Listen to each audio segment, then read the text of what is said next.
notice. And this is my plane ticket, my meal ticket, and it says Dick Capin, veteran. And that you had to have.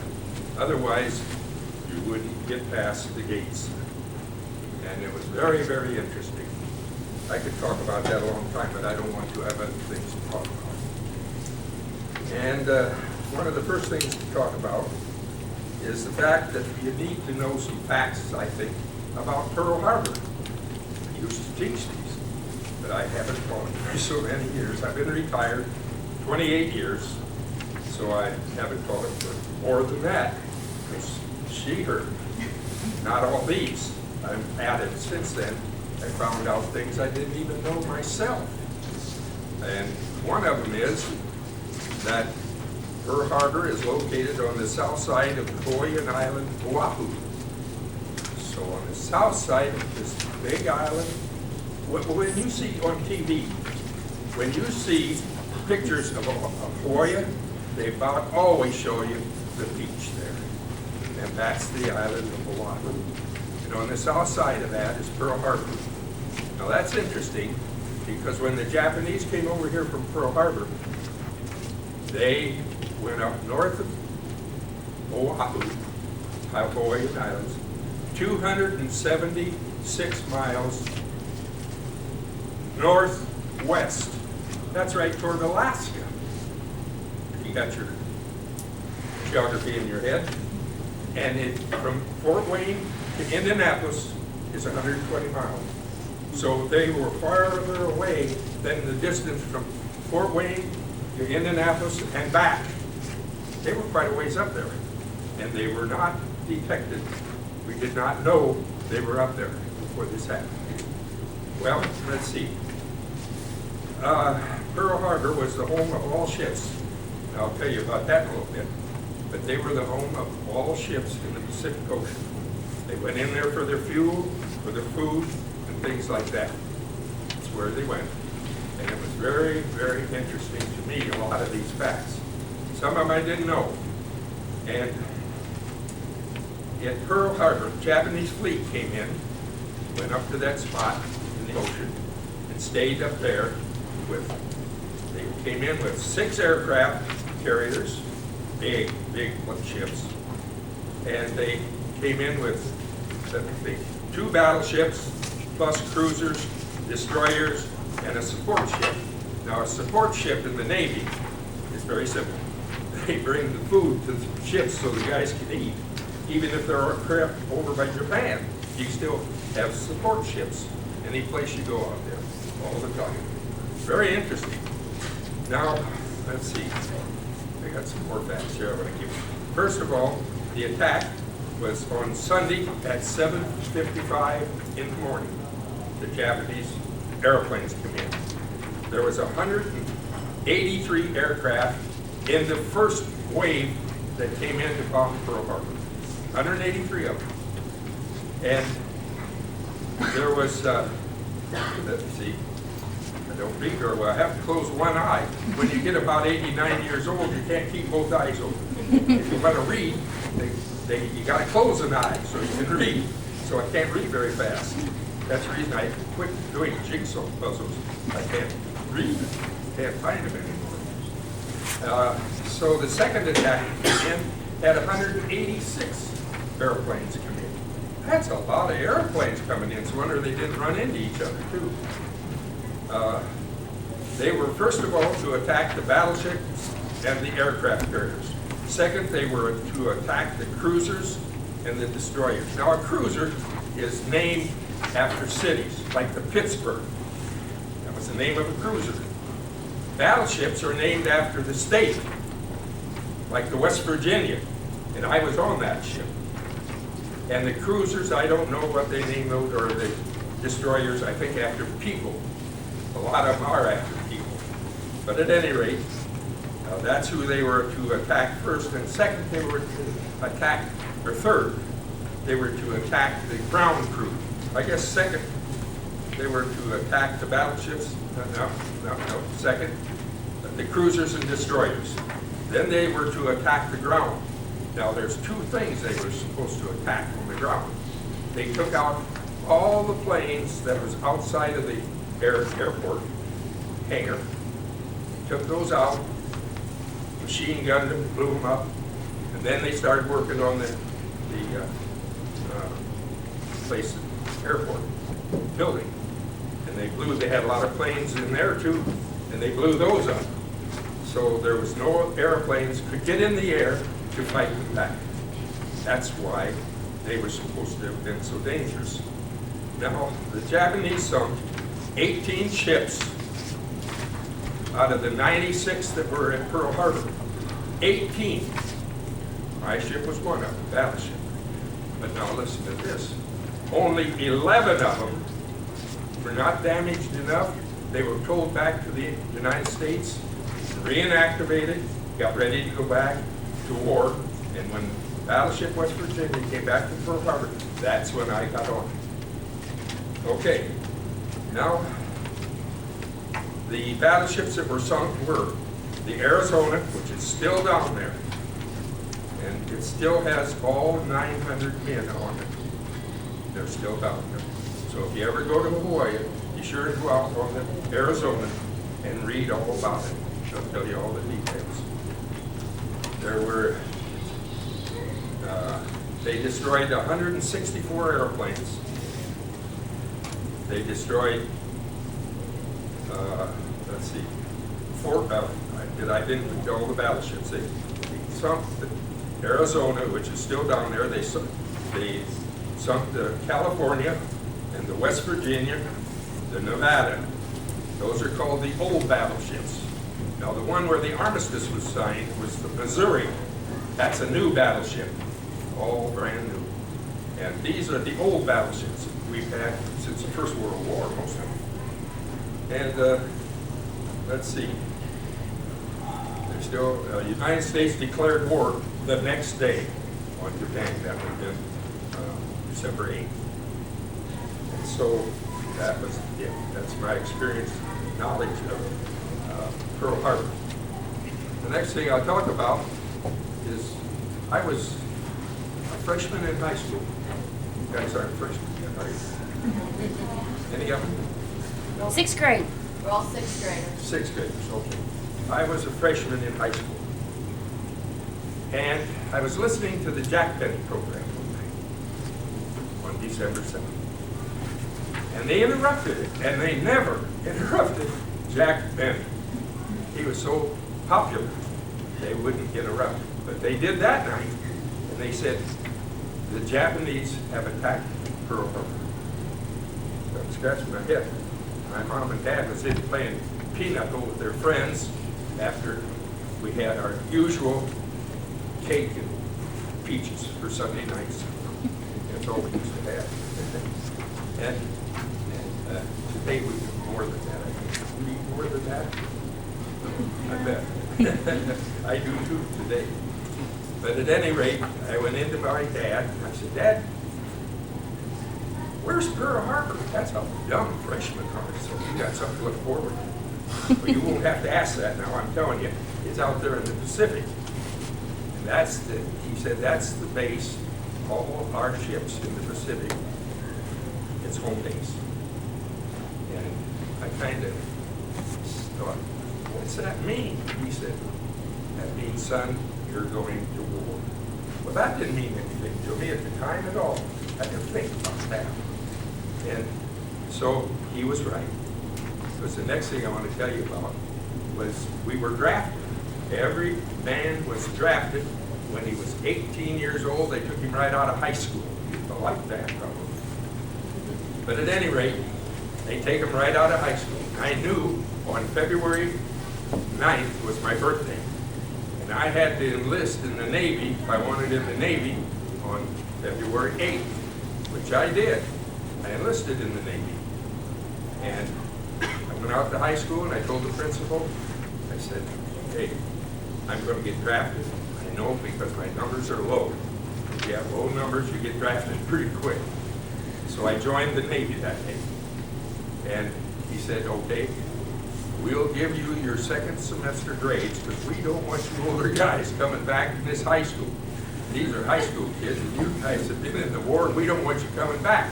So whatever grade you got the first semester, they gave you the second semester, and don't come back. I said, that's pretty neat, I like that. You know, they had to go to high school 3.5 years. And that was quite an experience, because the next day I had to go downtown Fort Wayne. Now, if you guys ever go into the Navy, this is the way I'll go. We went downtown Fort Wayne, they put us on a bus, took us to Indianapolis, and at Indianapolis they sworn in the Navy. They put you back on the bus and took me to Great Lakes Training Station. That's up north of Chicago. I don't know whether it's in Indiana or in Illinois or Wisconsin. I'm not sure. Does anybody know? I don't remember. At any rate, we didn't know where we were at. We were just young kids. I was, what was I, about 18? Oh, I wasn't 18 yet. That day to go. At any rate, I went to boot camp. And at boot camp, they had a grinder out there. That's an asphalt thing. You marched on that every day.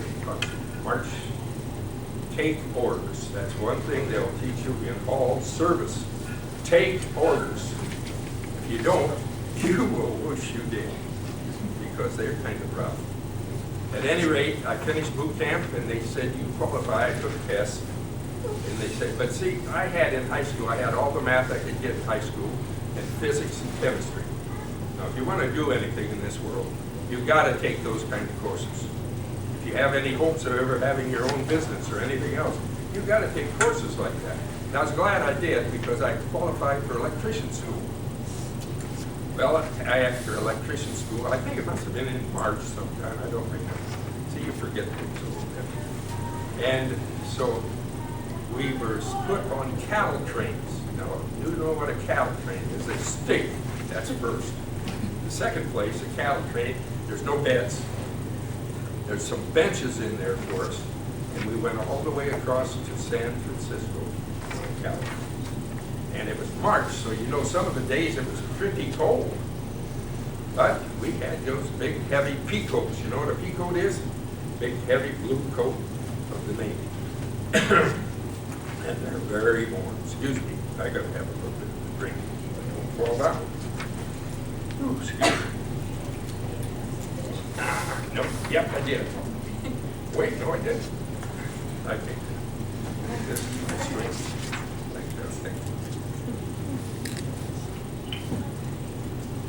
I'm not used to talking anymore. In class, I don't talk much anymore. I live alone. Now, where was I? We took the cattle train to San Francisco. They put us on a ship known as the USS, forgot it. There you go. I forget things. I can't help it. I know what I'm talking about, but I can't. Monterey. The USS Monterey was a luxury liner, and it went fast. That meant, since it went so fast, it could outrun submarines. And there were a lot of submarines in the Pacific, let me assure you. And you needed a destroyer to travel with you. They were destroyer escorts. Well, these destroyer escorts we didn't have. This thing was so fast, it got us over there in a hurry. And I got in the OGU when I got to Hawaii. That's outgoing unit. That means you are going out farther. We knew that. And all at once, I'm in this barracks, which we were going to stay until it was time to take us out farther. And the thing came over, sound came over the PA system there that said, Richard Capin, please report to Building 5. Now, there's hundreds of guys in there. I didn't know who in the world knew me in Hawaii. But I'll tell you who it was. It was a man that I was in the boot camp with. He's now a yeoman, that's a secretary, for the Admiral. And he said, I thought I better give you a call. He says, these guys in OGU are going to be dropped in by parachute and landed by ship on and those islands they're going to put you on are all infected with Japanese. I said, he said, do you want to go on that ship out here? That's a big battleship. I said, get me on it. I'll take it. And I did. I got aboard that battleship. I was electrician, so I was in what they call fire control that carries the electricity to the guns. And I was in fire control. I was head of the battery, the battery where we had to take up the battery, big batteries, high. And those were the emergency battles for emergency use in case the electricity was out on the ship. And still we could fire the guns. So I was put in that. And my aircraft station was topside. And oh boy, I had a wonderful time. We went across from Hawaii, the International Date Line. How many know what that is? Good. The International Date Line on one side is Saturday, on the other side of that line is Sunday. It's the darndest thing you ever heard of. But there's another one of those that goes through England, somewhere up there in England. And that's the other one. So now, we went across the International Date Line and the equator at the same time, which is a rarity. But we were zigzagging out there, you know, trying to dodge the submarines and everything. And we had a destroyer on each side of us as we went out. We didn't know where we were going, but we did end up at Leyte in Pearl Harbor, or in Philippines. The Philippines are way out there. And we were very friendly with the Philippines. And we had to take those islands back. The Japanese had come down there and taken over about all those islands. So we went, as we got out there, I didn't tell you about the initiation, that's a dandy. You're a polywog until you cross the equator. Then you go through a nasty little exercise they have of cutting your hair all off, pouring vinegar down your throat, and dumping you in a big tub of water. And big husky guy says, "Are you a shellback yet?" And I said, "What's that?" Boom, down you go. Right under again. I thought, I'm not going to pull that again. I must say, yes. Why say no to a thing like that? So next time I come up, he says, "Are you a shellback?" I said, "Yes." He says, "Get up that rope ladder and get out of here." Boy, I mean, I was moving. When I came down on the other side of that rope ladder, these guys had rubber hoses and boards and hit you with everything. I had welts on my back, and I moved real fast. But I just was in high school, and I could move faster than I do today. At any rate, we had our initiation, and it was rather thorough. And then we kept right on going, and we ended up at Leyte. That's an island, one of the middle islands. I call it the middle island. Luzon's a big one up here, Leyte's big here, and Mindoro's a big one down in the south. And we had an invasion, so we pulled up. We never stopped. We pulled right up and started firing our guns. So we got big 16-inch guns. These 16-inch guns were 16 inches round on the back, and the explosions were all in the front. They pushed that up by a machine with electricity, which I used to have to make sure they worked. And if they didn't work, there was a matter. So I make sure they worked, and these projectiles, they're called, was about 3 feet long, or maybe a little more. And they were full of explosives, really big explosives. We shot those in for about, I'd say 20 hours or more, maybe half the night. And gosh, my ears hurt. Now I'll tell you, those things, they make noise. That's why sometimes I don't hear too good. And I think it still works that way today. So we shot those in to kill off all people and all trees and everything else so they could make their landing. Wrong. We did that, and all once the ship took off, it went down about mile, 2 miles, 3 miles, 5 miles, I'm not sure. And they started blasting in those things on shore there. Now, why did they do that? So that the men coming in these little dinky boats that get off and do the fighting on the shore to take over the land, those guys were not in an area. They were down in the shoreline ways. And so we started firing, and we cleared that all off with our big guns, and then they went in, and we soon took over the island. Now, I'm not going to tell you the situation of all the islands that I was at. I was in 5 major wars, 5 major battles, and 1 sea battle. I was in the last sea battle of war. There's never been another one. And it never dawned on me that we could have been sunk. Never dawned on me that we could be hit. I don't know why. I just wasn't smart enough, I guess. But you see, I was in CIC. That was my general quarters station, not my air defense, general quarters station.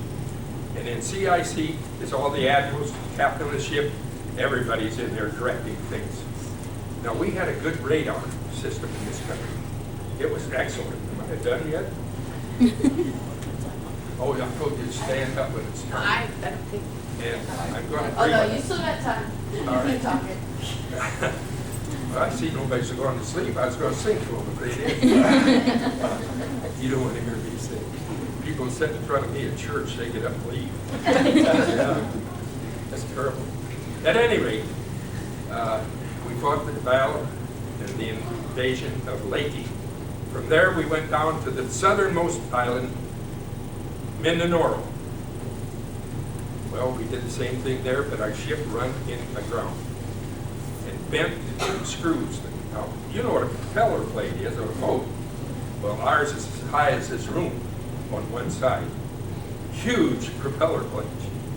And so we had to go down to the New Hebrides Islands, that's right next to Australia, and get those bent. So we went into dry dock. That's a big dock where you drive right in, and then they pull the water out, pump it out, and they get down under there and fix those big screws. They call them screws. They're propeller blades is what they are. And by golly, we took off then up past New Guinea into the South China Sea, where we were involved in a, where's Nancy? We were at, what kind of weather was that?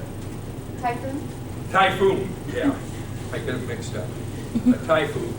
We went through that, and boy, was that something. A wave would take you up, and then drop you straight down about 20 feet. The captain told us, everybody get in your bunks, because it has springs on those bunks where we slept. And boy, he says, don't try to walk around on the deck, you'll break an arm or a leg. And it was bad. And Pittsburgh, the cruiser, got its bow knocked right off. It did not sink, but the bow of that ship, a part of it, fell right down in the ocean. It was so bad, and when it hit, it just about vibrated your teeth. But at any rate, we got through there, and we was headed on our way up the China Sea to Lausanne. That's the northernmost. That was the third battle I was in.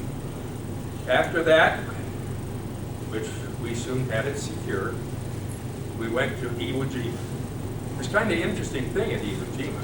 One day the captain came on the ship and said, you know, at Iwo Jima, my golly, he says, they're raising the flag on Mount Suribachi. Never did it. He says, if you go out and look, you can see it with your naked eye. I mean, we're close to shore, and those mortar shells luckily went over us. We were never hit by a mortar shell, and that is a bunch of luck, I'll tell you. So we, let's see, where am I? Oh, the Mount Suribachi. I was up at, I don't better not tell the details of being at Washington, D.C. one time when a whole group of people wanted to hear me tell that story. But it's a story about this raising the flag on Mount Suribachi. They had a stamp, U.S. stamp. They also have a monument in Washington, D.C., and it was a very interesting thing. So now, There's a picture. oh, okay, there's a picture. Good. Those papers, my mother kept those papers for me, all of them. It's kind of interesting. You're welcome to look at them if you look at them. And so then from Iwo Jima, which was a terrible, bloody battle, we went to Okinawa.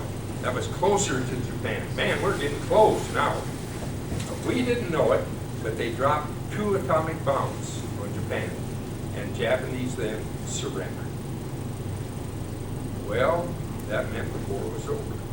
And the captain said, we're headed for Japan. So we went to Japan, and that's quite a story, but we went in Tokyo Bay, and in Tokyo Bay, we anchored beside the Missouri. That's where the armistice was to be signed. And General MacArthur was sitting at a table on the forecastle. Now the forecastle is the Navy word for front end of the ship, the forecastle. And General MacArthur was there signing. So I did see General MacArthur. You could see it all very easy. We were very close. About the length of maybe 2 football fields. At any rate, not quite that long. But he got up, walked back about 25 feet, stood there, and would not come up to the tables when the Japanese came aboard their group and signed the armistice. And I did witness that. Quite unbelievable. And then it was time to go home. So when we went home, we had a flag attached to the back of the ship.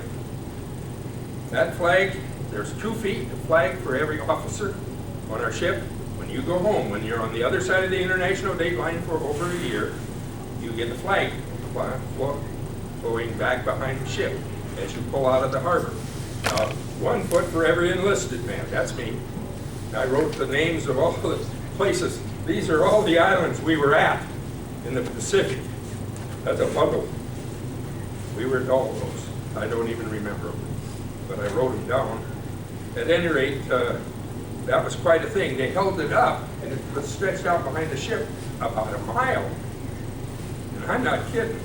When you take 1,500 people and they get 2 feet for some of them, 1 foot for others, it gets quite long. And they held it up by those great big weather balloons, and kept them out of the water, or they had to drag it in the water. So when we got out there to sea, then they would reel it in a ways, and then the Marines, we had about 15 Marines aboard ship, and they shot the balloon, busted the balloon, and then they'd pull it into the next one and do the same thing. So that was really kind of interesting. And they gave us each 1 foot. They gave each officer 2 feet. And that's mine. That's called a homeward bound flag, and I don't think most people have ever heard of a homeward bound flag, but maybe on the coast people might have. Well, at Okinawa, I didn't tell you about that. We were hit by a suicide plane, 60 feet from me. This is the cheapest airplane I've ever seen in my life. I used to fly them when I got back from the Navy, and that's the cheapest one I have ever seen. It just looks like it's tissue paper. You can bend it almost with your hands. And that's what the Japanese sent. They put these men in this airplane. They're called suicide planes. They're called kamikazes. And they would fly down and fly right into your ship. And he did it. That guy did it. We saw his billfold. He had a wife and 2 children. That was their last line of defense. There wasn't any other chance. No chance for them. They found that out when we got the atomic bombs. And so I have that here. You can look at it. I would rather you do not handle it, because I don't want anybody to get cut on it or anything like that. These are my battle stars. There's 5 battle stars, and I didn't tell you the detail on the Saragossa Straits sea battle. That was quite a thing. And you can look at those. Got a couple pictures of them here. And this is the medal they gave me on the honor flight. You're welcome to look at that as well. And now you can stand up. All right, thank you. Thank you very much. We're going to go ahead and you guys want to thank Mr. Capin for coming today.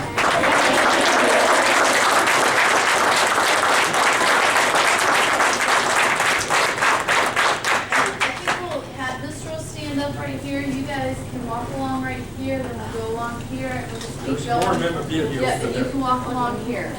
That's funny. That's what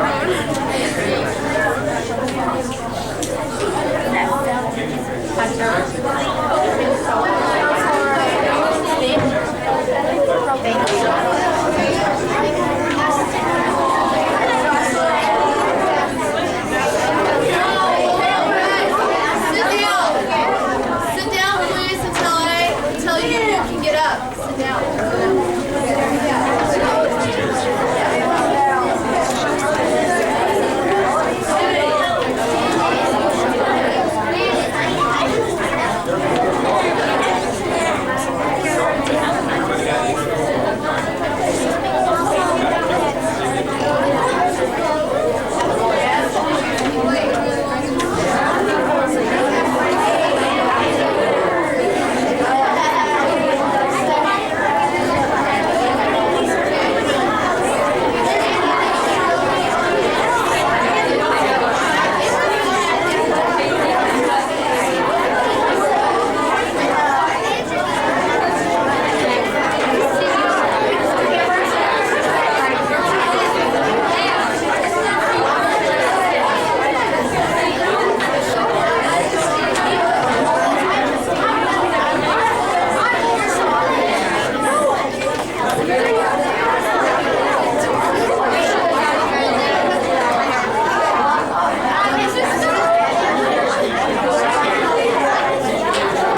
If they did. You guys are going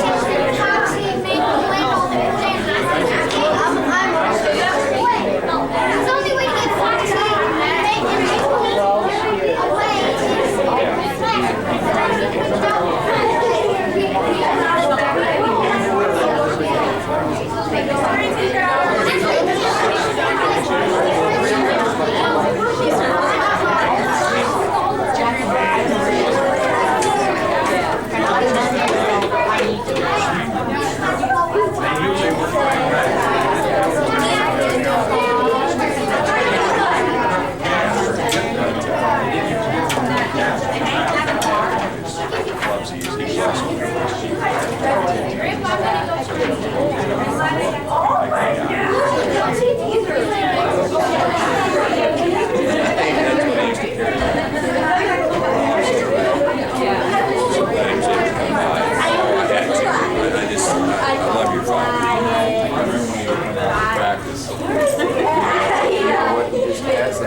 I don't want to leave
Well, you might know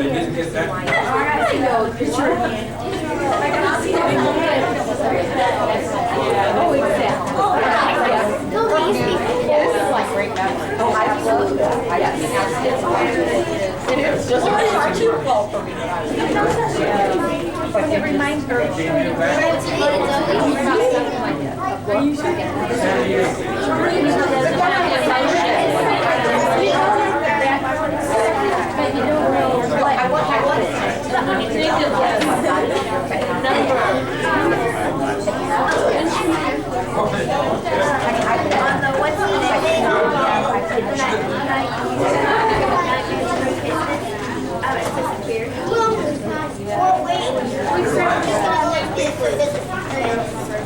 You're ready right now. Jake's not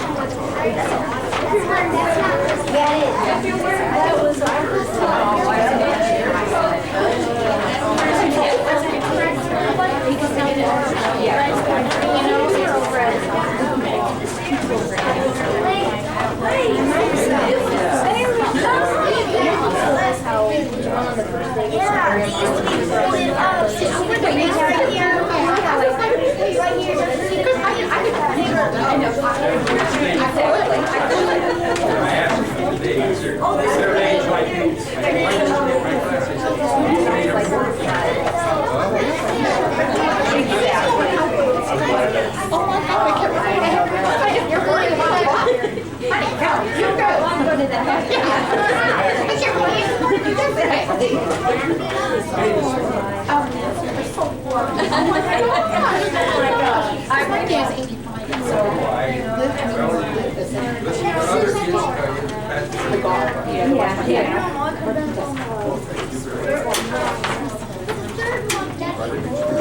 Oh, we were little when he was gone. And so I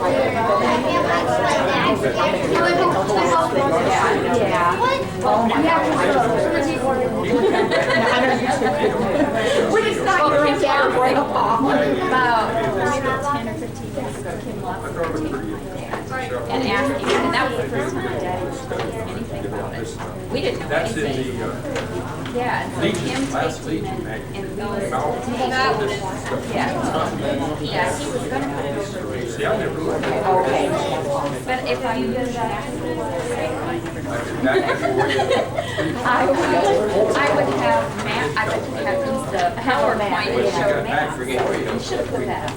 No, Brought Yeah, because kids have no concept. back from Hawaii, somebody brought us from Hawaii. San Diego, then we brought some back to San Francisco, then we brought some back to Seattle, then we stayed. No, I had, it was in Team Tuesday, we talked about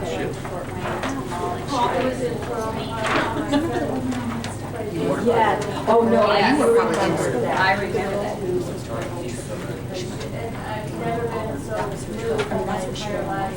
On one of our when I was in high school, Yes, it we were asked, sunk the down. students had to write about Right a about it. landmark they had seen. And they got us back within a year. We were fighting. So these things to write about. Quite an experience. Yeah, I mean, it's Thank you for having me. I was, after you set my class, I don't see why you have to come in. I think you wanted to get away from me. No, not at all.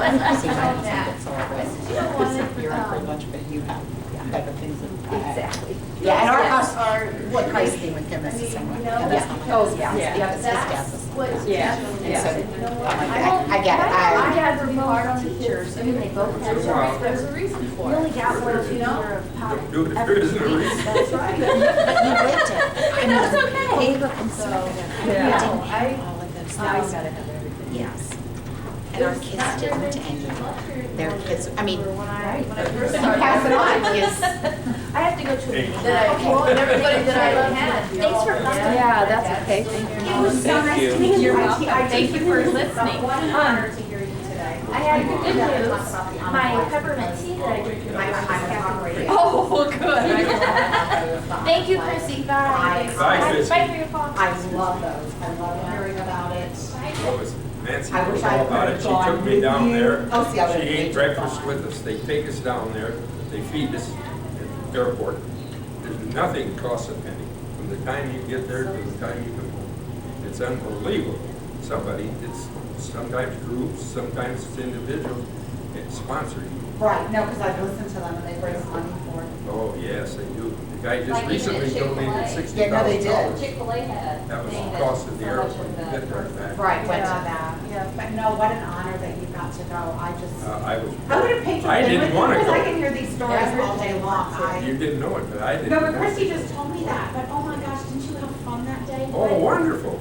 Wonderful. Eddie Placentia is the greatest guardian Oh, you've ever he's- heard in your life. He was right there for me every minute. And he said, get in that wheelchair. He says, I'm pushing you. You're not walking. Well, I can't walk that much anymore. And he pushed me in a wheelchair and we saw everything.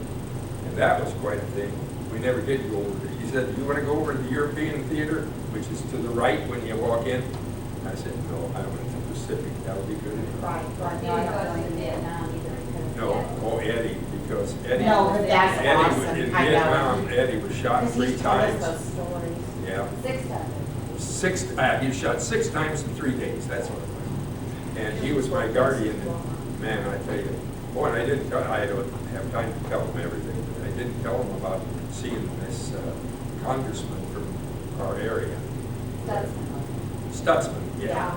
Yeah. And I told him, I said, I'll tell you something, I don't believe these old guys in Congress like the guy in Texas. So I said, I'm old, so you won't see me run against you.